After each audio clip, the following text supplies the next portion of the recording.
cameras rolled as Myron Butler rehearsed for his Studio 5 performance. This man isn't just a Grammy Award-winning artist. He's a worship leader at Bishop T.D. Jakes' Potter's House Church. He's an author and a loving husband and father of 3. For him, that's his most important role. As far as ministry and my family, for me, it's all about priorities. And I realize that I'm called to my family first.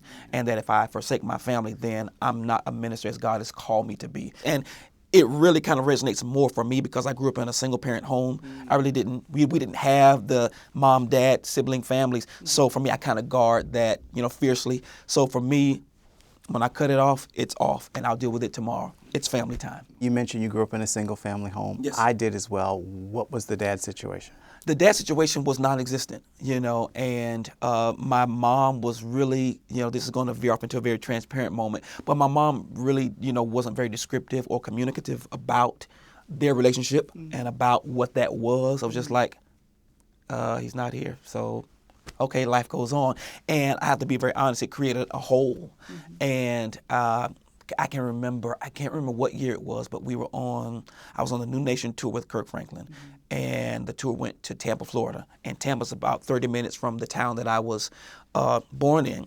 And interestingly enough, one of my childhood friends, her mom had started dating him. And she was like, I think my mom, and it was very weird, but because I had never seen him, never. And so for me, there was a part of me that I want to know what the other side of me looks like. And so I saw him and I had that part satisfied. We talked a little bit and that was it. So it's a big void in my life. And so for me, it further propels me to be there the more for my children. And another very transparent moment, I was taking my kids to school one morning.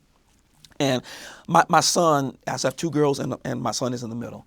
And he asked me, he was like, Dad, this was driving them to school one morning. He says, Dad, why wasn't your dad there? And it arrested me. And I said, well, son, he just didn't want to be there. And all of the emotion that you could imagine just wells up.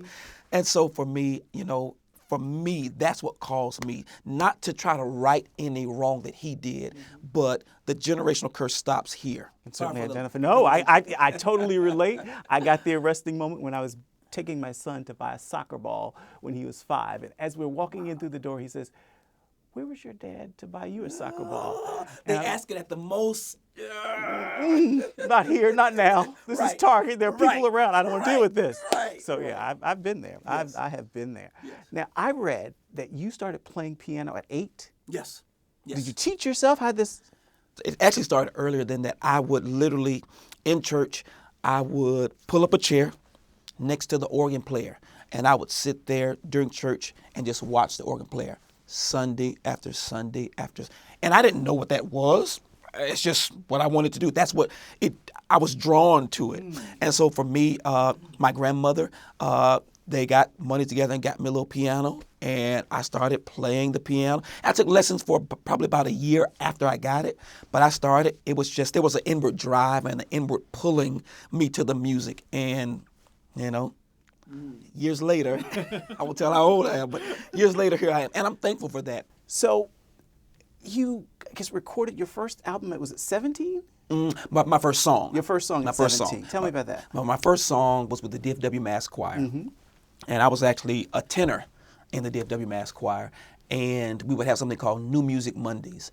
And New Music Mondays was where they would allow songwriters in the choir or in the community to come and teach songs to the choir, in consideration for the next album. And so I was like, well, I got a song.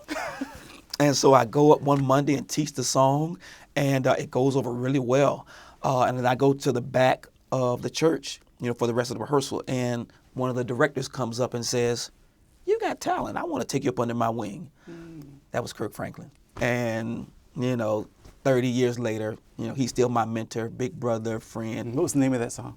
Lift Him Up. Lift Him Up. Lift Him Up. Is that this one? Let me see.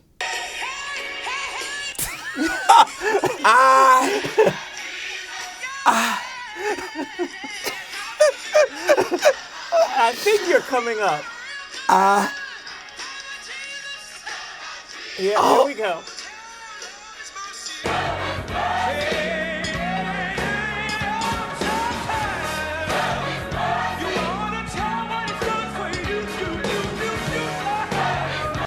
Okay, we have to stop.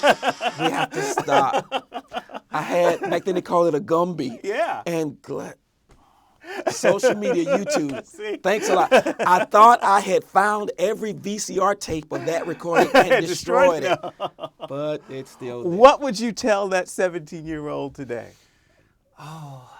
What would I tell him? Don't lose your drive. Don't lose your drive.